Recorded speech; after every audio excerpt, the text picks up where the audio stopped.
أعوذ بالله من الشيطان الرجيم. بسم الله الرحمن الرحيم.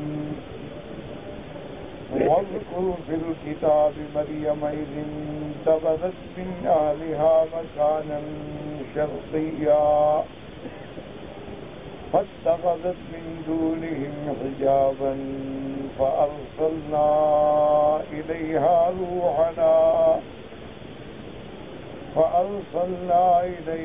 روحنا فتمثل لها بشرا سويا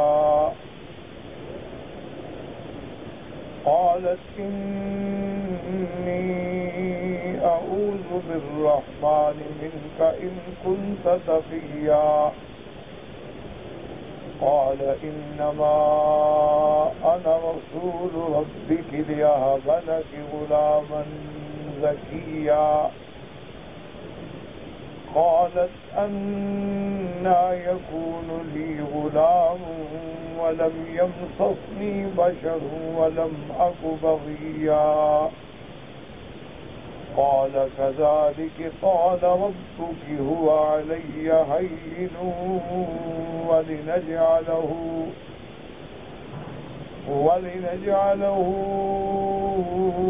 آية للناس ورحمة منا وكان أمرا مقضيا.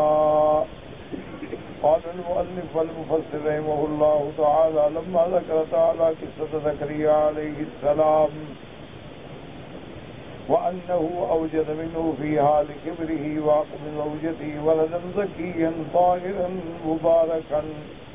اب مفسر رحمۃ اللہ علیہ فرماتے ہیں کہ جب اللہ نے پہلے حضرت زکریا علیہ السلام کا قصہ بیان فرمایا کہ اللہ نے ان کو ان کے بوڑھے پہ اور ان کی بیوی کے باز ہونے کے باوجود ایک لڑکا عطا فرمایا جو پاک باز زکیاً اندر باہر سے پاک طاہر برکت والا. عطف بذاکر ذکر قصۃ مریم فی ایجادہ ولدا عیسیٰ علیہ السلام منہا من غیر اب.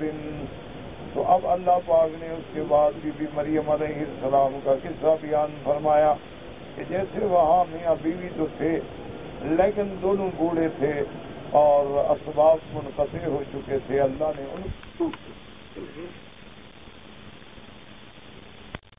اور کے بغیر خامد کے عیسیٰ علیہ السلام کو بغیر باپ کے پیدا فرمایا.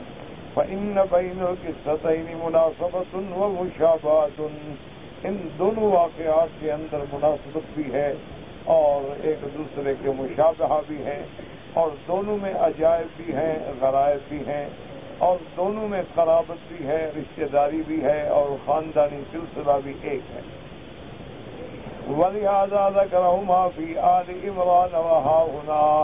اللہ نے اس واقعات کو سورت آل عمران میں بھی ذکر فرمایا, سورت مریم میں بھی ذکر فرمایا, سورت الانبیاء میں بھی ذکر فرمایا.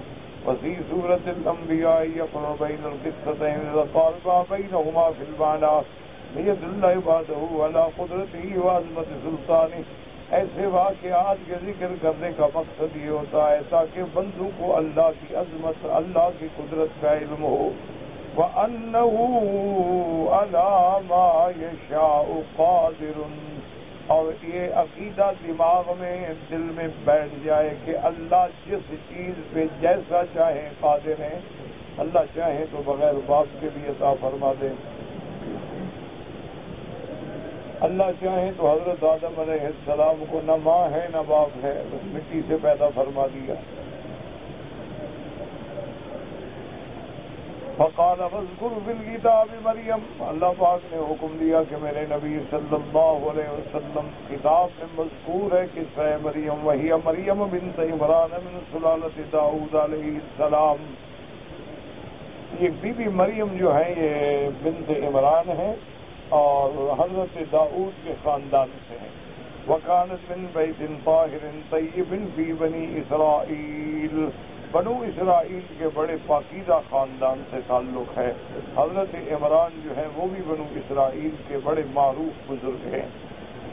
اس کے بعد فرماتے ہیں وقت ذکر اللہ تعالیٰ قصۃ ولادت ام علیٰ فی سورۃ آل عمران، اللہ پاک نے بی بی مریم کی والدہ کا قصہ بھی ذکر فرمایا آل عمران میں، جب انہوں نے منت مانی تھی وَأَنَّهَا نَذَرَتْهَا مُحَرَّرَةً، ان نے نظر مانی تھی کہ یا اللہ آپ جو بھی مجھے بچہ دیں گے میں آپ کے گھر بیت المقدس کی خدمت کے لیے آزاد کر دوں گی، کہ وہ آپ کے گھر کی خدمت ای تخدم مسجد بیت المقدس وقالوا یتقربون بذلک، کیونکہ بیت المقدس جو ہے وہ بھی قبلہ ہے انبیاء علیہم السلام کا، اور مسجد اقصیٰ کی خدمت جو ہے وہ اللہ کے ساتھ تقرب کا ایک ذریعہ ہے، کہ اللہ کے گھروں کی جو حفاظت کریں، اللہ کے گھروں کی جو نظافت کریں، اللہ کے گھروں کو جو بناتے ہیں تو یہ بہت بڑی عبادت ہے، بہت بڑی اللہ کے ساتھ تقرب ہے، جیسے کہ حضور پاک نے ارشاد فرمایا من بنا للہ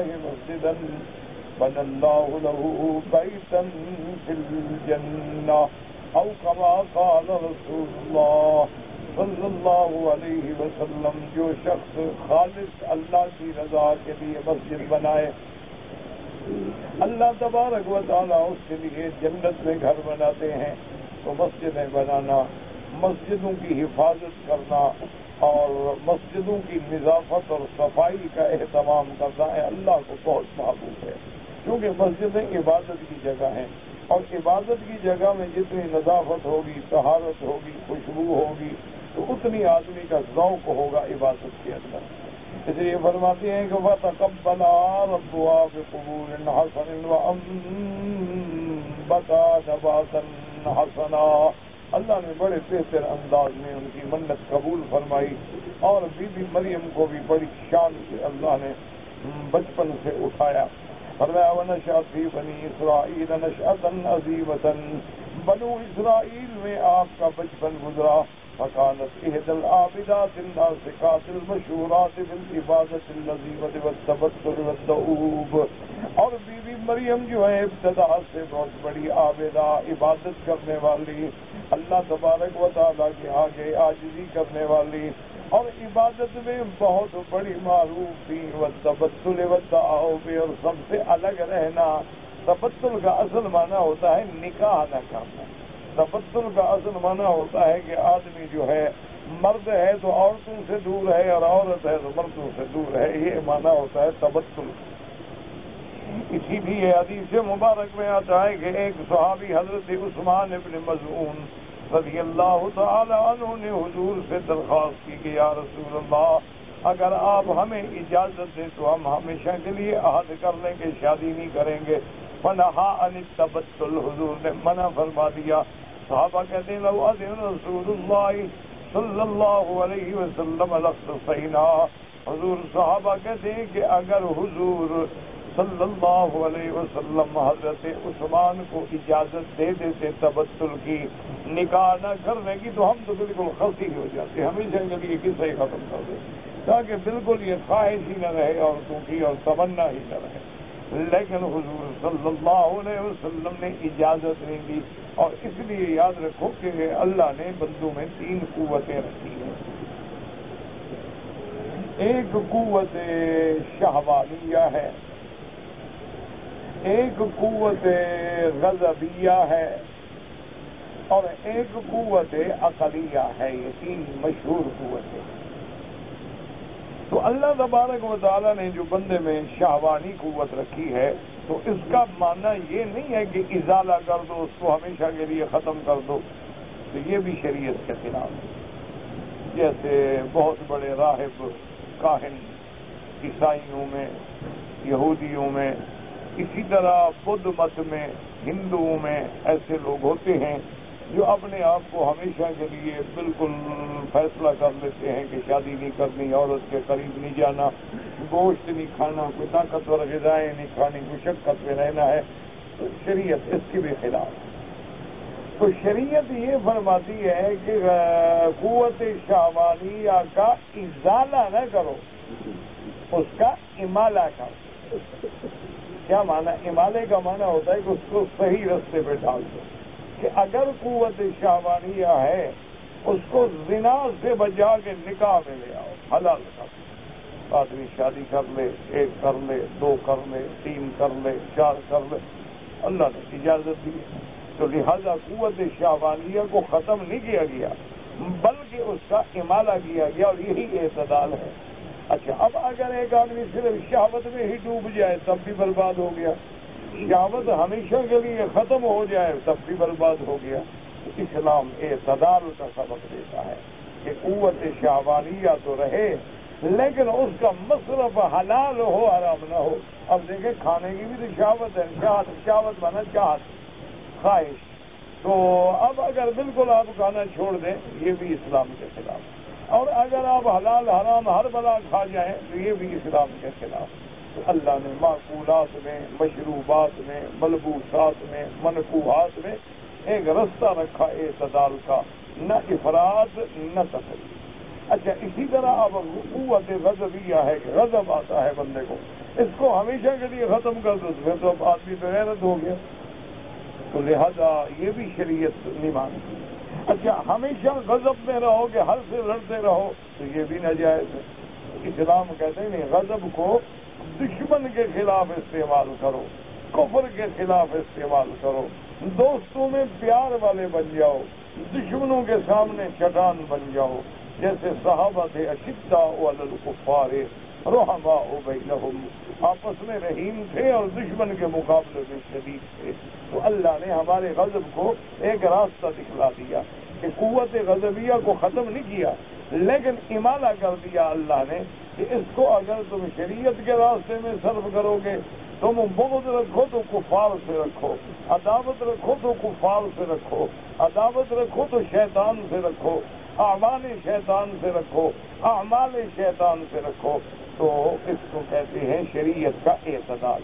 اچھا قوت عقلیہ ہے. اب اگر عقل کے پیچھے دوڑ پڑے کہ جو عقل شریعت ہی چھوڑ بیٹھے تب بھی کافر ہو گئے.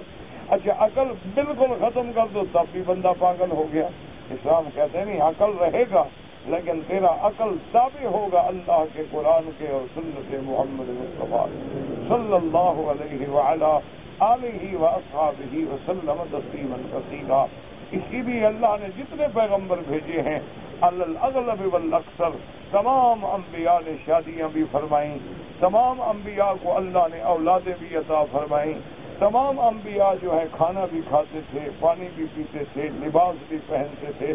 تو اللہ تبارک جیسے حضور پاک کو آپ نے ارشاد فرمایا، آپ نے فرمایا ایکم مثلی، تم میں کون میرا مقابلہ کر سکتا ہے؟ فرمایا انام و اقوم، میں رات کو سوتا بھی ہوں اور اللہ کے آگے کھڑا ہو کے عبادت بھی کرتا ہوں. فرمایا انا اصوم و افطر، میں کبھی روزہ رکھتا ہوں کبھی افطار کرتا ہوں. حضور پاک صلی اللہ علیہ وسلم نے فرمایا میں شادی بھی کرتا ہوں، بیویوں کے حقوق بھی ادا کرتا ہوں. تو یہ اعتدال ہے جو اسلام ہمیں سکھاتا ہے. اسی لیے بہت ساری قومیں جو ہے وہ بھٹک گئی، یا افراد میں پڑ گئی یا تفریق میں پڑ گئی، عقل کے پیچھے لٹ لے کے پڑ گئے بھی ہر چیز یہ جی عقل میں نہیں آتی، یہ چیز بھی عقل میں نہیں آتی. جب عقل میں نہیں آتی تو بات ہم نہیں مانتے، جو عقل میں آئے گی جی ہم مان لیں گے. بھئی اللہ کے بندے عقل تو 1 کروڑ آدمی کا مختلف ہے، کس کے عقل کو فیصلہ بناؤ گے؟ کسی کا عقل زیادہ ہے، کسی کا کم ہے، کسی کا درمیانہ ہے، تو عقل کس کا فیصلہ کرے گا؟ تو اس عقل کو کس میں استعمال کرو؟ قرآن اور حدیث کے تابع کر دو، اللہ کی وحی کے تابع کر دو تو بس وہی عقل اب کام دے گا. اس لیے اللہ تبارک و تعالیٰ نے اعتدال فرمایا. تو بی بی ابتدا سے ہی بی بی مریم جو ہے بچپن سے کیونکہ تربیت انبیاء کے گھرانے میں ہے تو ان کو علیحدگی اور تبتل اور مردوں سے دور رہنا اور عبادت میں مشغول رہنا یہ چیزیں ہم وکانت فی کفالت زوجی اختی زکریا نبی بنی اسرائیل، اور بی بی مریم کی کفالت کی حضرت زکریا علیہ السلام نے، اور حضرت زکریا کے گھر کے اندر ان کی ہمشیرہ تھی. وَعَزِيمُهُمُ الَّذِي يَرْجِعُونَ إِلَيْهِ فِي دِينِهِمْ، اور حضرت زکریا بڑے شان والے پیغمبر تھے، بنو اسرائیل ان کی طرف رجوع کرتے تھے.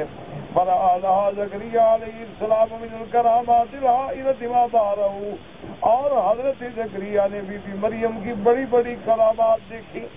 ما بَهَرَهُ، جس نے حضرت زکریا کو بھی حیران کر دیا کہ کلما دخل علیہا زکریا المحراب، وجد عندها رزقا قال يا مريم أنى لك هذا قالت هو من عند الله إن الله يرزق من يشاء بغير حساب.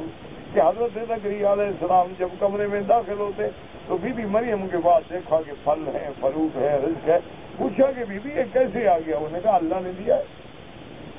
فذكر أنه كان يجري عند ثمر الشتاء في الصيف وثمر الصيف في الشتاء. اور بعض کتابوں میں آتا ہے کہ جب حضرت زکریا علیہ السلام داخل ہوتے تو جو پھل سردیوں کے ہیں وہ گرمیوں میں موجود ہوتے اور جو پھل گرمیوں کے ہیں وہ سردیوں میں موجود ہوتے.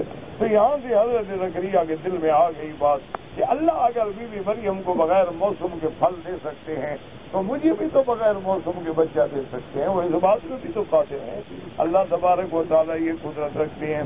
اس لیے فرماتے ہیں فضل رحمۃ اللہ علیہ کما تقدم بیانو فی سورۃ آل عمران، اور اس کی تفسیر سورۃ آل عمران میں کافی بیان ہو چکی ہے.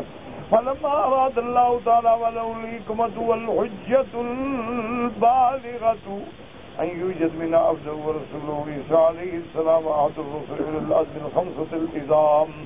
اور جب میرے اللہ کا ارادہ ہوا اور اللہ کی حکمت بالغہ کا یہ فیصلہ ہو گیا کہ بی بی مریم سے میں اپنا بندہ، اپنا عبد، اپنا پیغمبر، شان والا رسول حضرت عیسیٰ پیدا کروں.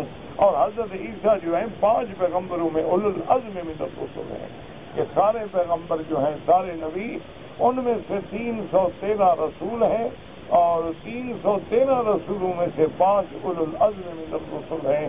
اور تمام انبیاء اور رسول سے افضل جو ہے محمد رسول اللہ صلی اللہ علیہ وعلی آلہ وصحبہ وسلم تسلیما کثیرا. اللہ فرماتے انتبذت من اہلها مکانا شرقیا اعتذرتهم وتنحت عنهم وذهبت الى شرقی المسجد المقدس قال السبيل خیر اصابها وقیل لغیر ذلك. اب اللہ نے قرآن میں فرمایا انتبذت من اہلها، یعنی اپنے اہل سے ہٹ گئی، دور ہو گئی. وذهبت الى شرقی المسجد الاقصی، مسجد مقدس کے شرقی کنارے میں عبادت کے لیے علیحدہ ہو گئی. بعض لوگوں نے یہ بھی لکھا ہے کہ حیض کی وجہ سے علیحدہ ہو گئی.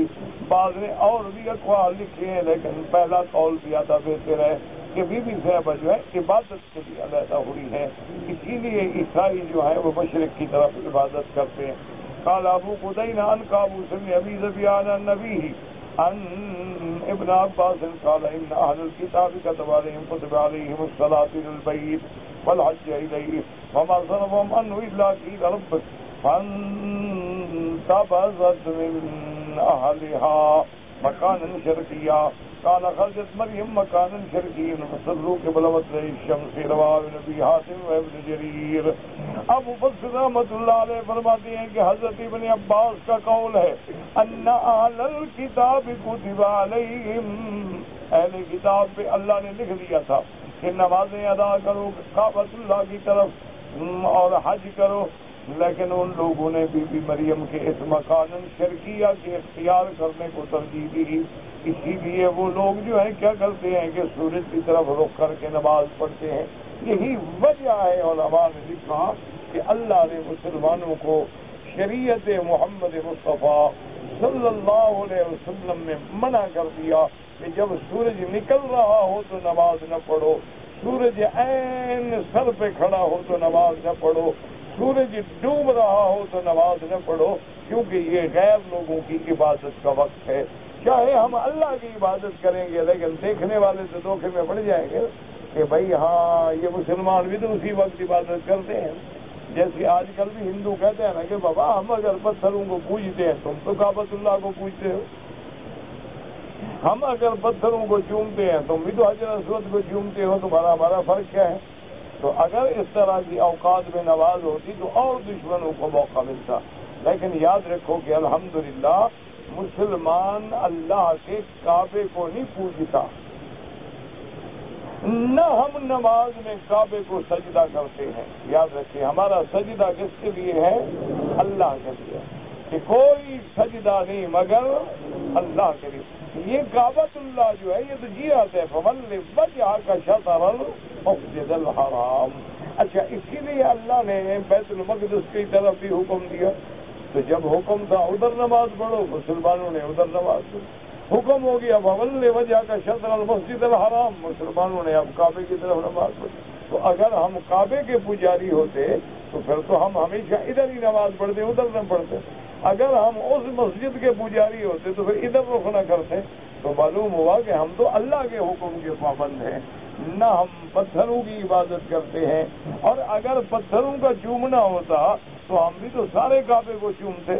ہم تو صرف حجر اسود کو چومتے ہیں جو جنت کا پتھر ہے اور جس کو بوسہ دیا حضرت محمد مصطفیٰ صلی اللہ علیہ وعلی آلہ واصحابہ وسلم.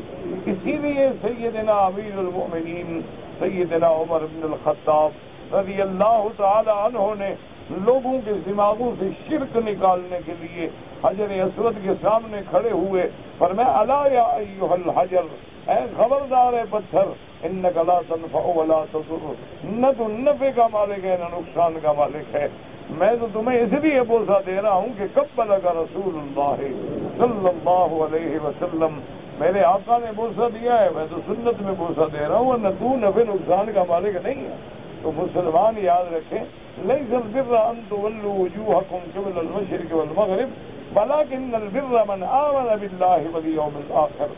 نماز مشرق کی طرف بڑھو یا مغرب کی طرف یہ نیکی نہیں، اصل نیکی یہ ہے کہ اللہ کے حکم کی تعمیل کرو.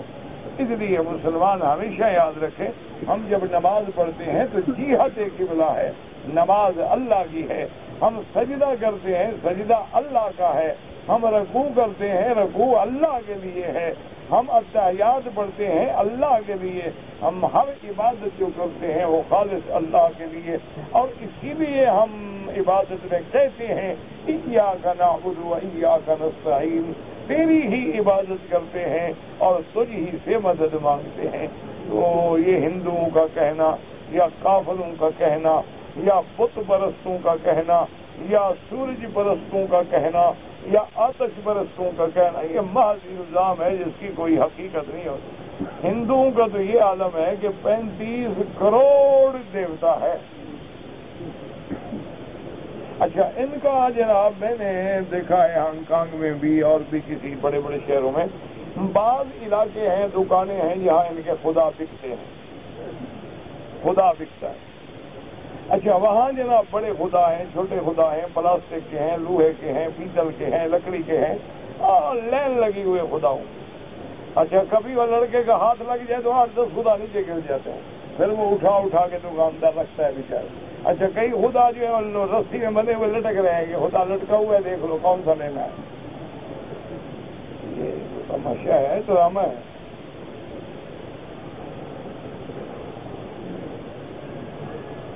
آپ ہندوستان میں سفر کریں آپ دیکھیں گے نا جی کہ راستے میں ایسے ایسے جگہ آ جائے گی، ایسے ایسے مندر آ جائیں گے، چھوٹے چھوٹے مندر آ جائیں گے، وہاں ان کا بھگوان بنا ہوا ہے، دیوتا بنا ہوا ہے، نہ بندہ ہے نہ آبادی ہے نہ کوئی وہاں آتا ہے، بس اکیلا خدا کھڑا ہے بیچارہ، بھگوان اکیلا کھڑا.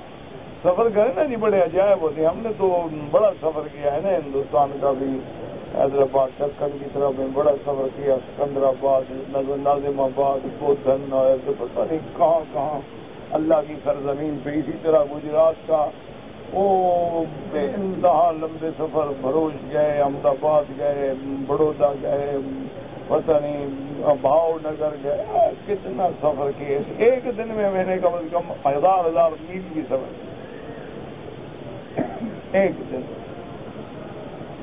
یعنی آدمی سوچ نہیں سکتا. وہاں کے لوگ جو تھے نا وہ بھی بیچارے میرے ساتھ تھے نا، یہ مولوی پاگل ہو جاتے تھے، کہتے بھی یہ ہمیں من صاحب آپ آرام کے لیے آئے یا ہمیں عذاب دینے کے لیے آئے؟ میرے نصیب میں ایسے میں کیا کروں. ایک دن میں جناب ہم نکلے دہلی سے ہم نکلے صبح کی نماز میرے خیال میں راستے میں پڑھی یا وہاں پڑھ کے نکلے، اب یاد نہیں ہے. تو ہم ایک دن میں دلی سے نکل کے کہاں گئے؟ جلال آباد گئے، تھانہ بھون گئے، گنگو گئے، دیوبند گئے، سہارنپور گئے، اور جناب پتہ نہیں اور گوادر، سارا سفر کر کے رات کو 1 بجے پھر دلی واپس۔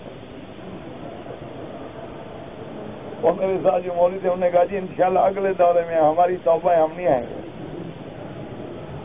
میں نے کہا اچھا بھائی ٹائم نہیں ہے، کیا کریں آدمی، وقت نہ ہو کیا کریں، کہیں آدھا گھنٹہ، کہیں 15 منٹ، کہیں چائے کی پیالی، کہیں ناشتہ، کہیں روٹی، کہیں ظہر کی نماز، کہیں عصر کی نماز، کہیں مغرب کی نماز، کہیں عشاء کی نماز، بس اسی طرح بس چل تو چل، بس ٹھیک ہے، سب کو راضی کرنا ہے، کیا کریں۔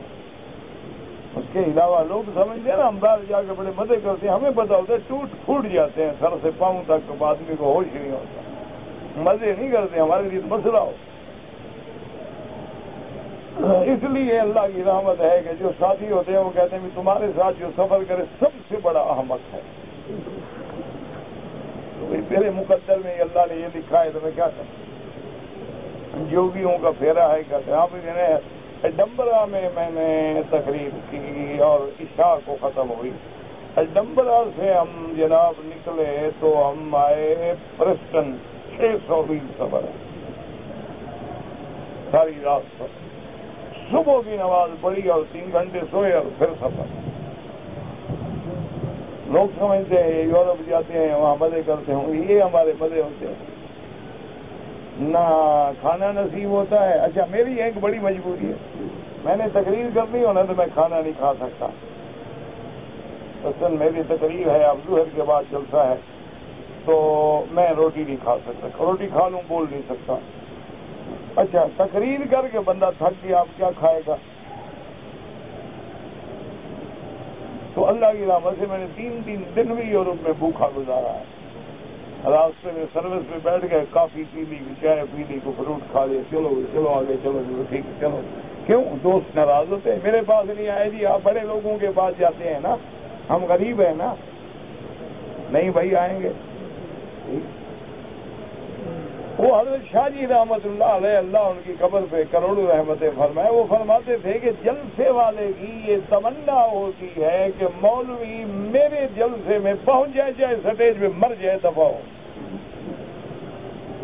میں تو سچا ہو جاؤں نا کہ مولوی آیا تھا، وہ وہیں مر جائے گا تو ٹھیک ہے دفن کر دیں گے، ثواب ہوگا اور کیا ہوگا۔ اس لیے یہ ہوتا ہے ہمارے ساتھ بھائی، اور اپنے ملک میں جو رگڑا ہوتا ہے نا وہ تو پھر اللہ ہی بس قبول فرمائے گا، کیوں ہمارے ملک میں جو کچا ہے اور ہمارے لوگ جو ہیں بیچارے غریب ہیں، جن کے پاس نہ گھر ہے نہ کولر، اے سی تو بڑی بات ہے، بجلی نہیں تو کولر کی مٹی لگا دیں گے، غریب لوگ ہیں بیچارے۔ اچھا نہ جاؤ، برادری ہے، قوم ہے، قبیلہ ہے، وہ کہیں گے دیکھو جناب مکے میں جا کے اکڑ گیا، دماغ خراب ہو گیا، جانا بھی پڑتا ہے۔ اچھا پھر ان کی سننے بھی پڑتی ہیں، جو مرضی ہے کہیں، کیا کرے؟ سڑکیں ہیں، دھول ہے، آدمی گاڑی سے نکلے نا تو آپ کو ماں نہ پہچانے گی میرا بیٹا ہے، کیا کریں؟ غریب لوگ ہیں بیچارے، اور دیہاتوں میں پڑے ہیں، کیا کریں؟ نہ سڑک ہے، نہ بجلی ہے، نہ اب بھی بیچارے دیے جلاتے ہیں تیل ڈال، نہ برتن ہے بیچاروں کے پاس، مٹی کے پیالوں میں بیچارے کھانا لے آتے ہیں جو ان کے پاس۔ الحمدللہ ثم الحمدللہ، یہ تو اللہ کا گھر ہے۔ اسی لیے میں ہمیشہ کہتا ہوں کہ جو 50 سال پہلے آئے تھے نا مکے مدینے، وہ تو آئے تھے اللہ کے لیے، جو 30 سال سے بعد آئے ہیں یعنی اس دور میں آئے ہیں، یا یہ سب آئے اللہ کی رحمت ہے، پیسے کے لیے، ایئر کنڈیشن کے لیے، کاروں کے لیے، اللہ کے لیے کوئی سیدھی سچی بات ہے۔ خدا کے گھر میں کوئی مان لے ناراض ہو تو اس کی وجہ، تو اس لیے فرماتے ہیں کہ بی بی صاحبہ جو تھی ان کو بھی اللہ نے حکم دیا تھا کہ کعبے کی طرف نماز پڑھو، ان نے سورج کی طرف شروع کر دی۔ رواه ابن بياته وقال حدثنا اسحاق بن شاهين قال حدثنا خالد بن عبد الله عن داود النابل عن ابن عباس قال اني لأعلم خلق الله لأي شيء اتخذت النصارى المسجد قبلة لقول الله تعالى حضرت ابن عباس فرماتے ہیں کہ اللہ کی مخلوق میں اللہ نے مجھے یہ علم دیا ہے کہ نصارہ نے کیوں مشرق کی طرف رخ کیا، اس لیے کہ قرآن پاک میں جو ذکر آیا کہ بی بی مریم نے جانب شرقی اختیار کی، تو انہوں نے بھی بی بی مریم کی اتباع میں اختیار کی. فَانْتَبَذَتْ مِنْ أَهْلِهَا مَكَانًا شَرْقِيًّا، اور وہیں بھی عیسیٰ علیہ السلام پیدا ہوئے. فَاتَّخَذُوا مِيلَادَ عِيسَىٰ كَلَّةً وَقَالَ قَتَادَةُ مَكَانًا شَرْقِيًّا شَاسِيًا مُنْتَهِيًا. بعض علماء فرماتے ہیں شرقین کا معنی اونچی جگہ، ہٹ کے جگہ گھر والوں سے. وقال محمد بن اسحاق ذهبت بكلتها لتستقي الماء. محمد بن اسحاق نے ایک واقعہ یہ بھی لکھا ہے کہ بی بی مشکیزہ لے کے گئی پانی بھرنے کے لیے. وقال نوح البکاری اتخذت لها منزلا تتعبد فيها. بی بی نے وہاں جگہ بنائی تھی عبادت کے لیے، علیحدہ جا کے بیٹھتی عبادت کرتی. فاللہ تبارک و تعالی عالم. وقوله تبارک و تعالی فاتخذت من دونهم حجابا ای استترت منهم وتوارت، اپنے گھر والوں سے دور ہو گئی، چھپ گئی. فارسل اللہ تعالی یا جبریل علیہ السلام، اب حضرت جبریل آئے.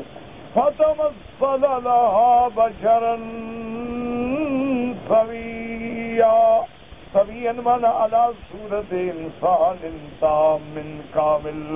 اللہ نے حضرت جبریل علیہ السلام کو انسان کی شکل میں بھیجا، بالکل کامل جوان کی شکل میں آئے. قال مجاہد والضحاک وقتادہ وابن جریج وابن صلیف قولی وصنائلہ روحنا، وہ فرماتے ہیں وَأَرْسَلْنَا إِلَيْهَا رُوحَنَا. روحنا سے کیا مراد ہے؟ جبریل.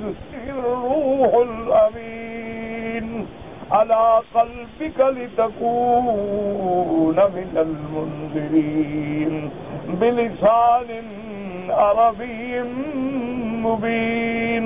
اللہ نے فرمایا قرآن لے کے کون آیا؟ الروح الامین یعنی جبریل علیہ السلام.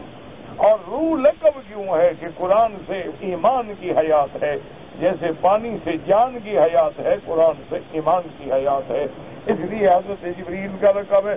اللہ فرماتے ہیں اِنَّا أَنزَلْنَاهُ فِي لَيْلَةِ الْقَدْرِ وَمَا أَدْرَاكَ مَا لَيْلَةُ الْقَدْرِ لَيْلَةُ الْقَدْرِ خَيْرٌ مِّنْ أَلْفِ شَهْرٍ تَنَزَّلُ الْمَلَائِكَةُ وَالرُّوحُ فِيهَا بِإِذْنِ رَبِّهِم مِّن كُلِّ أَمْرٍ. تو جبریل علیہ السلام لیلۃ القدر میں بھی اترتے ہیں اور اللہ کے فرشتے بھی اترتے ہیں.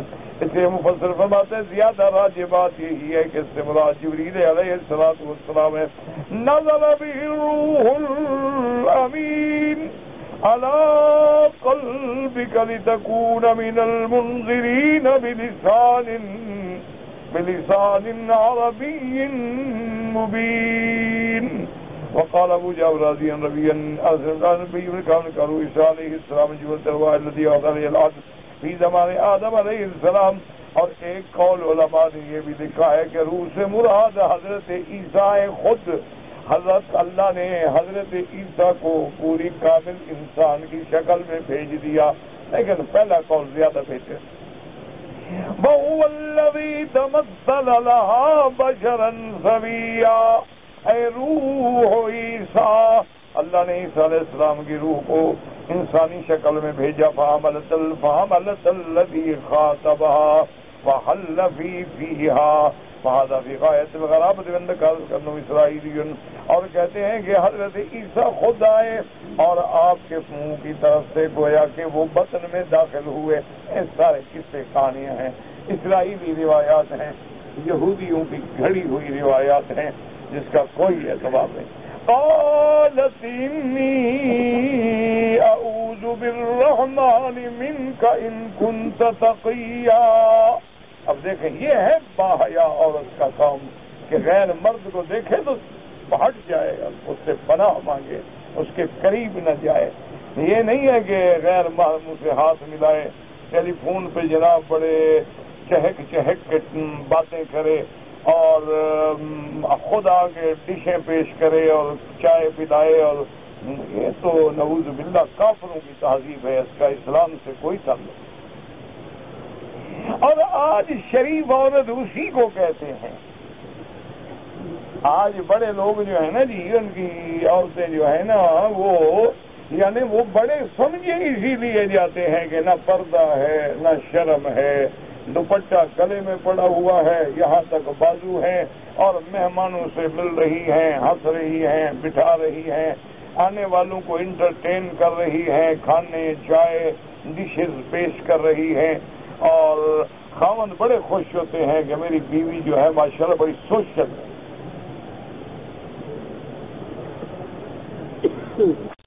وہ کہتے ہیں جی میری بیوی جو ہے نا بڑی سوشل ہے، اس کے بڑے ایکٹیویٹیز ہیں، بڑے تعلقات ہیں، مجھے مشکل کام ہو تو پھر میں بیگم کو کہتا ہوں، ہر کام کی ان کے پاس حل کرنے کا راستہ موجود ہے.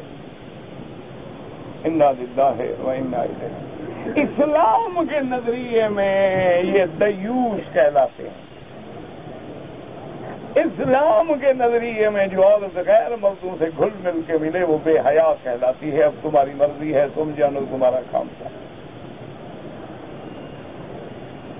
باقی تم نئی تہذیب کو اپناؤ یا تہذیب محمد مصطفیٰ کو اپناؤ، یہ تمہاری مرضی ہے.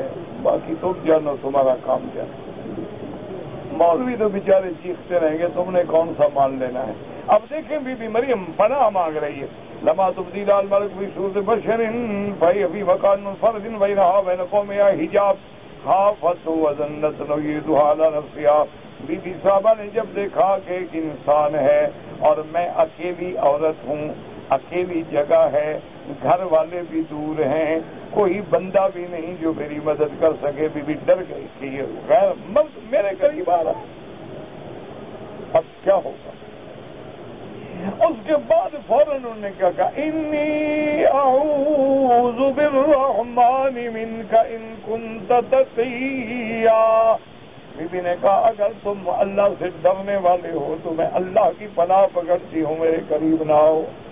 یہ ہے باحیا عورت کا کام، یہ ہے بی بی مریم صدیقہ کا کام، یہ ہے ازواج مطہرات اور سیدہ عائشہ خدیجہ اور بی بی فاطمہ کا کام. اب تمہاری مرضی ہے کہ تم بی بی فاطمہ کی تہذیب اپناؤ یا مونالیزا کی اپناؤ، لیکن یہ یاد رکھو کہ قیامت میں اللہ اٹھائے گا تمہیں انہی کے ساتھ. اب تمہاری مرضی ہے، تم بی بی فاطمہ کے ساتھ اٹھنا چاہتی ہو یا مونالیزا کے ساتھ. جس کے ساتھ اٹھو تمہاری نصیب. ہم تمہیں بتا دیتے ہیں، باقی تمہاری مرضی ہے، مانو یا نہ مانو. اب کیا کہتی ان کنت تقیا، مانا ان کنت تخاف اللہ، اگر تم اللہ سے ڈرتے ہو. کیوں؟ تذکیرا لہ، ڈرا رہی ہے اللہ کا نام لے کر. وہذا هو المشروع في الدفع يكون بالاسر فلسفه مخفض وبرا بالله عز وجل. اللہ کے نام سے ڈرایا تاکہ اللہ کا نام سن کے اگر وہ بندہ اللہ کو مانتا ہے تو میرے قریب نہیں آئے گا. قال ابن جریر حدثني ابو قریب قال حدثنا ابو بکر ناظم. آپ کہتے ہیں نا کہ مولوی بڑی سخت باتیں کہتے ہیں. اگلے دن بھی بہت سارے جی آپ نے ایک عورت پہ الزام لگا دیا. میں نے کیوں الزام لگا دیا؟ اللہ کے بندے ہے. جب تم اب دیکھو حضور پاک خود اللہ کا نبی ہے، دروازے پہ آنے والا کون ہے؟ صحابی ہے. ہمارا ایمان ہے کہ صحابہ معصوم نہیں لیکن محفوظ ہے، اور بیت نبوت ہے، نبی کی بیوی ہے اور خود اللہ کا نبی بھی گھر میں موجود ہے. وہ صحابی بیچارے جو آئے تو وہ دروازے کے سامنے کھڑے ہوئے. اب حضور کے حجرے کے دروازے کیا تھے؟ ایک ٹاٹ پڑا ہوا تھا. کوئی دروازے تو تھے نہیں نہ لکڑی کے، کوئی لاک ہیں، دروازے ہیں، کوئی پردے ہیں. سادہ سا حجرہ ہے اور دروازے پہ ٹاٹ پڑا ہے. اس میں درد تھی. وہ صحابی سامنے جو کھڑے تھے بیچارے دیکھنے لگ گئے کہ حضور آ رہے ہیں کہ نہیں آ رہے. حضور صلی اللہ علیہ وسلم اٹھے. آپ نے فرمایا کہ میرا دل چاہتا ہے کہ نیزہ مار کے تیری آنکھیں نکال دوں.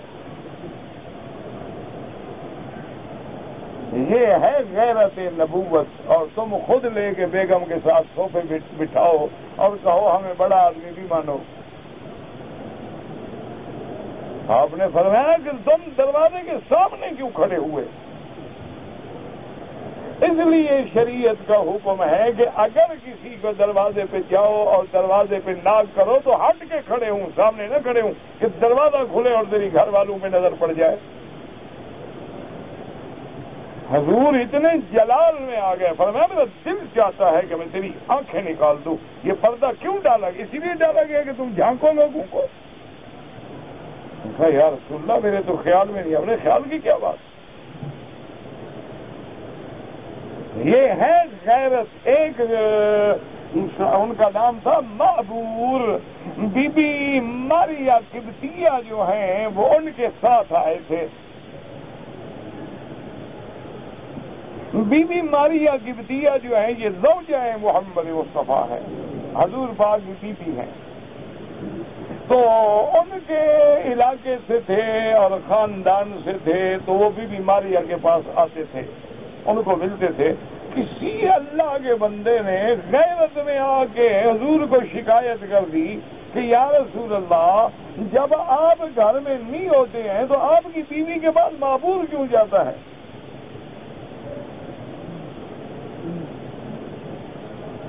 غور سے سنیں، یہ حدیث محمد مصطفیٰ ہے۔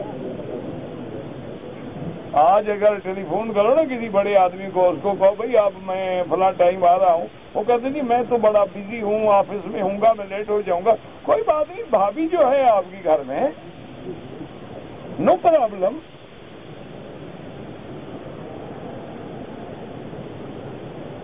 ایک غیرت بھی دیکھو مسلمان کی اور محمد مصطفیٰ کی غیرت بھی دیکھو، اب تمہاری مرضی ہے۔ یعنی دیانتداری سے وہ کہتے ہی ہے، یہ آپ کیوں فکر کرے ہیں؟ آپ کا گھر ہے، آپ کی بھابھی ہے، اور میں اگر لیٹ ہو گیا کیا ہے؟ آپ بیٹھیں گھر میں، بیٹھیں آپ آرام کریں، چائے پیئیں، انجوائے کریں، وہاں آپ میں بھی آ جاؤں گا۔ اور حضور کو شکایت کی گئی کہ یا رسول اللہ صلی اللہ علیہ وسلم جب آپ ہوں تو الگ بات ہے، جب آپ گھر میں نہیں ہیں تو یہ بندہ گھر میں کیوں آتا ہے آپ کے؟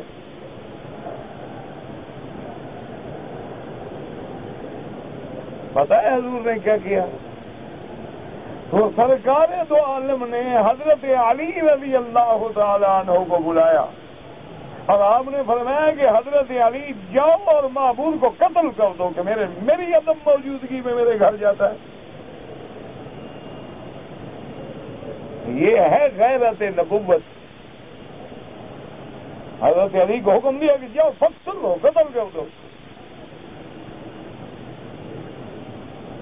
حضرت علی تلوار لے کے نکلے، ڈھونڈتے ڈھونڈتے ڈھونڈتے ایک انصاری کے باغ میں آئے، وہاں کنویں کے ساتھ ایک ایسے تھوڑا سا کھڈا تھا، اس میں پانی بھرا ہوا تھا۔ وہ معبور بیچارہ اس پانی میں بیٹھا تھا گرمی سے بچنے کے لیے کہ بھئی ذرا پانی میں بیٹھوں، شدید گرمی پڑ رہی ہے تو میں کچھ دیر پانی میں رہوں۔ حضرت علی رضی اللہ تعالی عنہ جو آئے اور حضرت علی کا جلال اور غیرت اور پھر حکم محمد مصطفیٰ، حضرت علی نے غصے سے حکم دیا کھڑے ہو جاؤ۔ وہ بیچارہ بغیر کپڑوں کے کھڑا ہو گیا ڈر کے مارے، وہ تو بغیر کپڑوں کے بیٹھا تھا پانی میں۔ حضرت علی نے جو حکم کیا نا، حضرت علی کی کون آواز برداشت کرے جس کی آواز سے دشمنوں کے دل دہل جاتے تھے۔ بڑے بڑے سورما میدان میں اپنے پاؤں سے کھڑے نہیں ہو سکتے تھے جب حضرت علی میدان میں آتے تھے جنگ میں کہ سمتنی امی حیدرہ، اور میں پتا ہے تمہیں میری ماں نے مجھے حیدر لقب رکھا تھا، میں تو شیر ہوں، آؤ مقابلے سے۔ تو حضرت علی نے تلوار کھینچی اور اٹھا غریب، وہ ننگا دیکھا اس بیچارے کا تو وہ تو ہجڑا ہے غریب، وہ تو بندہ ہی مرد ہی نہیں۔ حضرت علی نے تلوار روک دی، انہوں نے کہا جاؤ کپڑے پہنو بھاگ جاؤ۔ اب وہ حیران پریشان، مجھے کیوں قتل کریں ہوئے؟ حضرت علی واپس آئے، حضور انتظار میں بیٹھے، میں ہمارا فعال تھا، کیا کیا تم نے؟ انہوں نے کہا یا رسول اللہ میں نے قتل نہیں کیا، وہ تو غریب مرد ہی نہیں ہے، وہ تو ہجڑا ہے غریب، وہ تو مرد ہی نہیں، وہ تو گناہ کرنے کے قابل ہی نہیں۔ اور فرمایا کیا مطلب؟ انہوں نے کہا یا رسول اللہ میں گیا وہ غریب پانی میں بیٹھا تھا، ویسے وہ غریب بغیر کپڑوں کے کھڑا ہو گیا، تو وہ تو نے اپنی آنکھوں سے دیکھا ہے کہ لیس بشیء، وہ تو کچھ بھی نہیں غریب. آپ نے فرمایا احسن تھا حضرت ابھی تم نے بہت اچھا کیا، ورنہ ایک بے گناہ آدمی قتل ہو جاتا. تو اصل غریب جو ہے وہ یعنی مرد ہی نہیں تھا بیچارہ، تو وہ بھی بیماریوں کو ملنے آ جاتا تھا. اچھا اس کو بھی تسلی تھی کہ میرا تو میرا گناہ کا تو تصور ہی نہیں ہے، تو میں اگر بی بی کے گھر میں جاتا ہوں تو کیا. اچھا حضور نے پھر بھی یعنی اچھا اور غیرت دیکھو حضور پاک کی. ایک دفعہ ایسا ہوا کہ ایک ہیجرا تھا، ہیجرا کہتے ہیں تم اس کو، خنسا مشکل عربی میں تو خنسا کہتے ہیں، تو میرے خیال میں اردو میں ہیجرا کہتے ہیں، پتہ نہیں کیا کہتے ہیں. تو بہرحال ایک جناب وہ ہیجرا تھا، تو ایک صحابی کے پاس بیٹھا ہو، اس کو کہہ رہا ہو کہ فلاں جنگ میں تم جا رہے ہو نا. اس نے کہا ہاں انشاءاللہ جانا ہے. اس نے کہا فتح ہو جائے نا تو فلاں کافر کی بیوی تو قابو کرنا، بڑی خوبصورت ہے. اس دن کے بعد اس نے فرمایا خبردار ان کو بھی گھروں سے بند کر دو، مت کرنا. یہ خود گناہ کرنے کے قابل نہیں، لیکن لوگوں کی عورتوں کی تعریف تو کرتے ہیں. اسلام یہ کہتا ہے حضور، اسلام یہ کہتا ہے کہ عورت کے سامنے بھی ننگی کھڑے ہو کے غسل نہیں کر سکتی. اسلام یہ کہتا ہے کہ عورت کے بچے پیدا ہونے کا وقت ہے، لیڈی ڈاکٹر ہے تو کپڑا زیادہ نہ کھولے، اتنا کھولے جتنا ضرورت ہے. اور تم بیچ پہ لے کے عورتوں سے پھرتے ہو اور ویلنٹائن ڈے مناتے ہو اور نیو ایئر نائٹ مناتے ہو اور بسنت اڑاتے ہو اور کہتے ہو کہ ہم تمہیں معزز بھی سمجھیں، مسلمان بھی سمجھیں اور عاشق رسول بھی سمجھیں. پتہ ہے یہ بسنت کیا ہے؟ ایک دشمن محمد مصطفیٰ تھا، یہ اس کی یادگار ہے.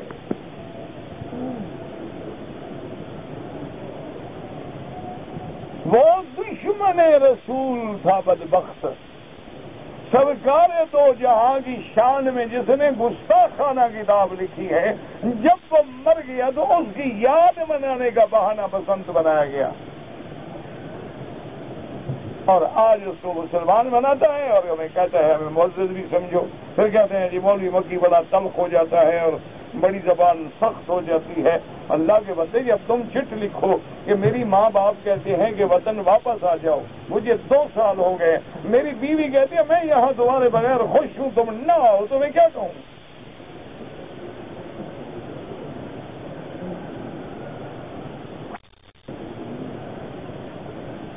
جو عورت خامد کے بغیر خوش رہتی ہو، انا للہ و انا الیہ راجعون. اور کیا کہیں؟ پھر کہتے ہیں جی ایسی سخت زبان استعمال کرتے ہیں آپ. بھائی ہم تو پاگل لوگ ہیں، بے وقوف لوگ ہیں، سیدھی سی بات ہے. تم اسے سخت سمجھو یا اس کو نرم سمجھو، جو حق ہے وہ کہتے ہیں، بس سیدھی بات ہے. کوئی راضی ہو یا ناراض، دعا یہ کرو کہ اللہ ناراض نہ. اب ایمان سے کہیں یہ زبان سخت ہے یا حکم دے دیا جائے کہ جاؤ قتل کر دو، یہ سخت بات ہے؟ اور یہ حضور حکم فرما دیں کہ اگر سامنے آئندہ کھڑے میں نیزہ مار کے تیری آنکھیں نکال دوں، یہ زیادہ سخت ہے. خدا کے بندے کچھ غور تو کرو. لیکن جب اسلام دلوں سے نکل گیا، ساری زندگی ہم اسلام کا نام لیتے رہے لیکن اسلام پہ عمل نہیں کیا. اسلام کا نام لیتے رہے، قرآن کا نام لیتے رہے، لیکن قرآن کو تعویذوں کے کام لگایا یا قسم اٹھانے کے کام لگایا، لیکن قرآن پہ کبھی عمل نہیں. یہ دیکھیں بی بی کیا کہہ رہے ہیں کہ انی اعوذ بالرحمن منک ان کنت تقیا. قال ابو ذکر کی سنن وقال قد علمت ان التقی ذو نحیۃ حين قالت اب حضرت ابو وائل فرماتے ہیں کہ بی بی جانتی تھی کہ جو تقوی والا ہوگا، اللہ سے ڈرنے والا ہوگا، وہ کبھی کسی نوجوان لڑکی سے علیحدہ نہیں ملے گا۔ اسی لیے اسلام کہتا ہے کہ خبردار غیر محرم سے بات نہ کرو، غیر محرم کے ساتھ سفر نہ کرو۔ اگر کوئی اجنبی دروازہ کھٹکھٹا کے پوچھے کہ تیرا خامد گھر میں ہے، اسلام کہتا ہے کہ نرم بات نہ کرو۔ فَيَطْمَعَ الَّذِي فِي قَلْبِهِ مَرَضٌ، اگر تم نے ہنس ہنس کے بات کی، ہو سکتا ہے کہ دوسرے کے دل میں کچھ پیار کا شک پیدا ہو جائے۔ اسلام کہتے ہیں کڑک کے بات تو نہیں ہے، گھر جاؤ۔ فَلَا تَخْضَعْنَ بِالْقَوْلِ، نرم جواب نہ دو۔ ٹیلی فون پہ جناب ایسے ہیلو کرتی ہے جیسے کوئی اندر سے آواز نکل رہی ہے، ایکٹنگ کر کے کہ ہیلو کیسے کی جاتی ہے، بائی بائی کیسے کیا جاتا ہے۔ انا للہ و انا الیہ راجعون۔ اب اگلے دن اللہ معاف کرے، اب کیا کریں آپ تو کہتے ہیں نا کہ مولوی وکی بد دماغ ہے، پاگل ہے، تو بہرحال مجھے اعتراف ہے کہ میں بد دماغ ہوں، اللہ ہدایت دے۔ 2 بجے رات کو ٹیلی فون کیا، ہیلو ایک عورت جناب بول رہی ہے، کیا ہے جی؟ جی میں حالت حیض میں ہوں اور خاوند میرے ساتھ جماع کرنا چاہتا ہے، مسئلہ بتائیں جائز ہے کہ نہ جائز ہے؟ آپ بتائیں میں کیا کہوں اس کو 2 بجے رات کو؟ جو آدمی کتابوں کا مطالعہ کر کے 1 بجے بیچارہ سویا ہو، اس کو 2 بجے فون کریں، اور فون بھی ایسا کریں کہ میاں بیوی دونوں بستر پہ بیٹھے ہیں، مسئلہ مولوی سے پوچھنا ہے۔ جو میں نے اس کو جواب دیا انشاءاللہ دونوں قیامت تک یاد رکھیں۔ آئندہ مجھے تو خیر پریشان کیا اور کسی مولوی کو بھی پریشان کریں گے۔ طواف کے ہر چکر میں کون سی دعا پڑھیں، کوئی پابندی نہیں، جو مرضی آئے پڑھو۔ سب سے افضل ہے سبحان اللہ، الحمدللہ، لا الہ الا اللہ، اللہ اکبر وللہ الحمد۔ باقی درود شریف پڑھو، کلمہ شریف پڑھو، آیت کریمہ پڑھو، جو تمہیں آتا ہے نا وہ پڑھو، جس میں تمہارا دل لگ جائے۔ یہ کتابیں لے کے جو پڑھتے ہیں تو بدعت ہے۔ اگر ہم نے بڑا عمرہ کر لیا ہے تو چھوٹا عمرہ کر سکتے ہیں، ہاں جی کر سکتے ہیں، نفلی عبادت ہے۔ طواف وداع جو ہے اسی طرح طواف ہے جیسے عام طواف کرتے ہو، بس اس میں نیت ہوتی ہے کہ یہ طواف الوداع ہے، اور اللہ پھر ہمیں لے آئے، یہ دعائیں مانگے۔ کہتے ہیں جی کہ اگر مسجد الحرام میں عورت نماز پڑھے تو اس کو بھی 1 کا لاکھ ملے گا، بالکل لاکھ ملے گا۔ اللہ ثواب میں تو کوئی فرق نہیں مرد عورت میں۔ یہ تھوڑا ہے کہ تم روزہ رکھو تو تمہیں 2 لاکھ ملے، عورت بیچاری رکھے تو اس کو 1 ملے، نہیں بالکل۔ بلکہ عورت چونکہ کمزور ہوتی ہے، ہو سکتا ہے اللہ اس کو اور بھی زیادہ ثواب دے۔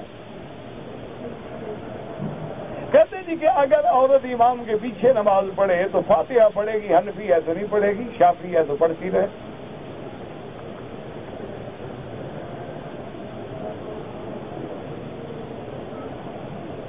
کہتے ہیں جی کہ اگر آدمی نے، اللہ نے عورتوں میں، عورت کو 4 خاوندوں کی اجازت نہیں ملی، مرد کو 4 عورتوں کی اجازت ملی ہے، تو تم تجربہ کر کے دیکھ لو۔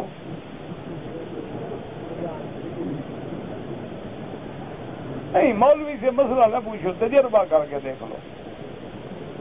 پہلے کوئی لڑکی تیار کرو جو 4 شوہر رکھے، اور ہر رات شوہر بلائے، وہ کہے میرے پاس آؤ، وہ کہے میرے پاس آؤ، وہ کہے میرے، کہاں جائے؟ اچھا جب بچہ پیدا ہو تو نطفہ کس کا ہے؟ کوئی عقل کرو، اللہ کے احکام سے کھیل بناتے ہو۔ اور کیا کوئی غیرت مند عورت جو ہے یا مرد برداشت کر سکتا ہے کہ 1 خامد نکل رہا ہو، دوسرا آ رہا ہو، چکلا ہے، بیوی ہے، سلام علیکم یا السلام علیکم جیسے کہو سب ٹھیک ہے۔ حافظ قرآن ہے، اللہ اس کو قرآن نصیب کرے، اور دعا کریں جتنے بچے بچیاں قرآن کی حافظ ہیں، اللہ ان کے سینوں میں قرآن کی امانت کو محفوظ رکھے۔ اور قیامت تک اللہ ان کو قرآن نہ بھولے۔ کہتے ہیں جی کہ ایک آدمی ہے وہ مینٹل ہاسپٹل میں ہے، دماغ خراب ہے، اس نے اس وقت بیوی کو طلاق دی، اس کا کوئی اعتبار نہیں۔ لیکن ایک بات کا علماء دیکھیں گے کہ کیا اس نے لفظ طلاق ادا کیا؟ ادا کیا تو پھر تو پاگل نہ ہوا نا، ورنہ عربی کا لفظ طلاق اس کو کیسے آ گیا؟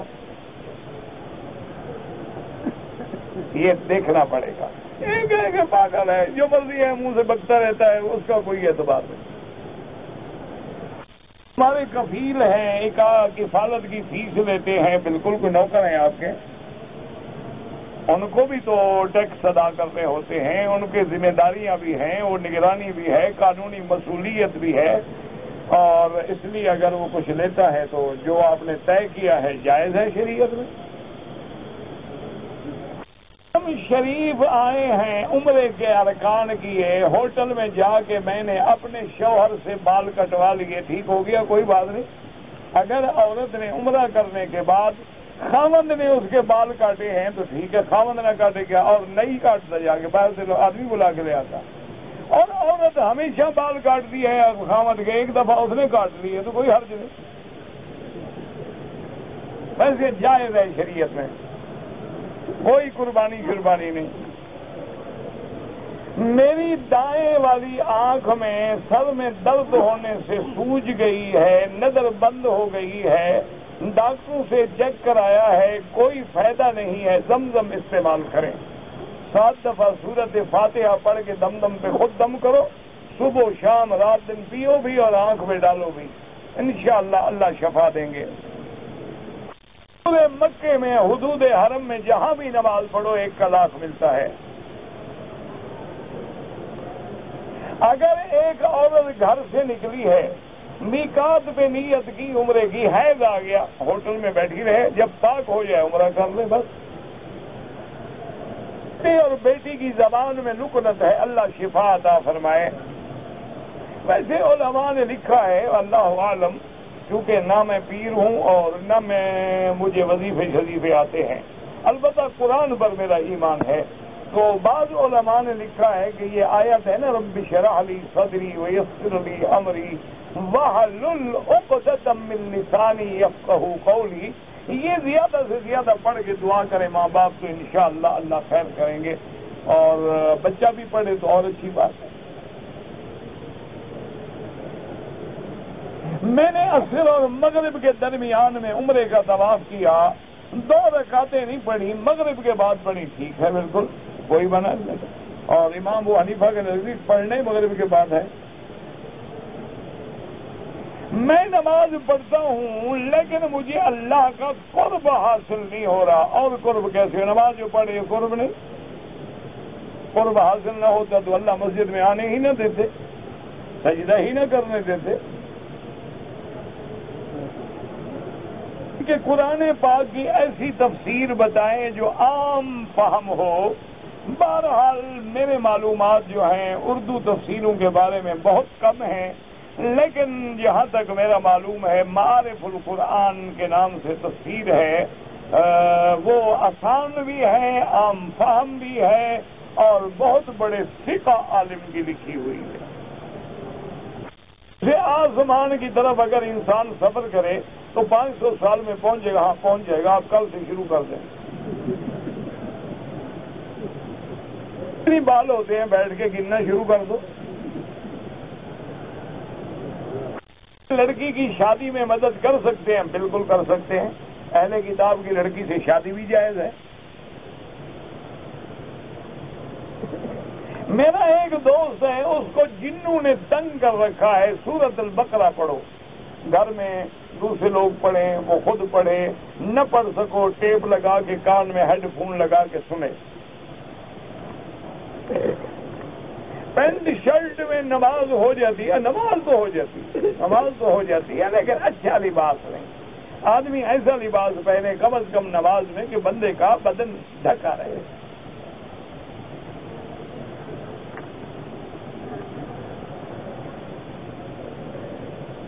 قصیدہ بردہ شریف آپ دیکھیں، میں نے پوری طرح نہیں پڑھا ہے، آپ دیکھ لیں، اس کا ترجمہ بھی دیکھ لیں۔ بعض علماء اس کے بعض اشعار پہ اعتراض کرتے ہیں۔ عشاء کی وتر نماز کے بعد نفل نہیں پڑھ سکتے، بالکل غلط بات ہے۔ اگر آپ نے وتر عشاء کے بعد پڑھ لیے رات کو تہجد پڑھو، اگر وتر نہیں پڑھے ہیں اور آپ نے آخری رات میں تہجد پڑھنی ہے تو پہلے تہجد پڑھو اور آخر میں وتر پڑھو۔ یہ معنی نہیں ہوتا کہ وتر کے بعد نفل ہی نہ پڑھو۔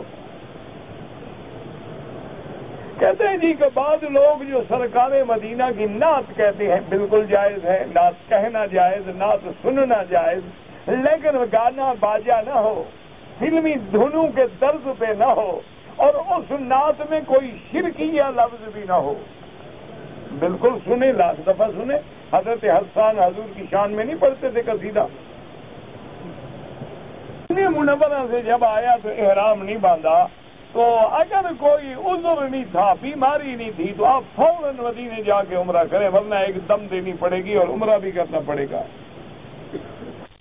ہفتہ، اتوار، پیر، منگل، بدھ، یہ کوئی اسلامی نام نہیں ہے۔